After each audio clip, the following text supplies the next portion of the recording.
ગુજરાતની સ્કૂલોને મળેલી બોમ્બની ધમકી મુદ્દે મોટો ખુલાસો। પાકિસ્તાનથી ઈમેલ થયા હોવાનો અમદાવાદ ક્રાઇમ બ્રાન્ચનો દાવો।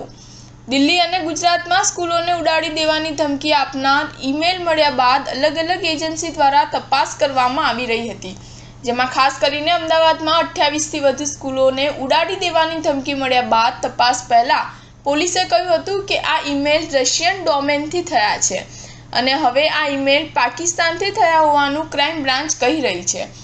એક અઠવાડિયામાં આ કેસની તપાસ રશિયાથી પાકિસ્તાન થઈ હોવાની વિગતો સામે આવી છે। હવે આ કેસમાં વધુ મદદ માટે સેન્ટ્રલ એજન્સીની મદદ લેવામાં આવે તેવી પણ વિગતો સામે આવી રહી છે। ગુજરાતમાં તાજેતરમાં ચૂંટણીના એક દિવસ પહેલા ધમકીભર્યા ઈમેલ અમદાવાદ શહેરની અલગ અલગ સ્કૂલમાં આવ્યા હતા અને તેની સાથે આ ઈમેલની સંખ્યા 28થી વધુ થઈ ગઈ હતી। એટલે કે 28થી વધુ સ્કૂલોમાં ધમકીભર્યા ઈમેલ મળ્યા હતા અને તેમાં ધમકીભર્યો મેલ વિદેશમાંથી થયો હોવાનું ક્રાઇમ બ્રાન્ચે જણાવી રહી હતી। ક્રાઇમ બ્રાન્ચે જણાવ્યું હતું કે રશિયન ડોમેનથી ઈમેલ મળ્યા હતા। ઘટના સમયે અમદાવાદ શહેર ડીઈઓ રોહિત ચૌધરીએ જણાવ્યું હતું કે સ્કૂલોની અજાણ્યા ઈમેલ પરથી ધમકી મળી હતી।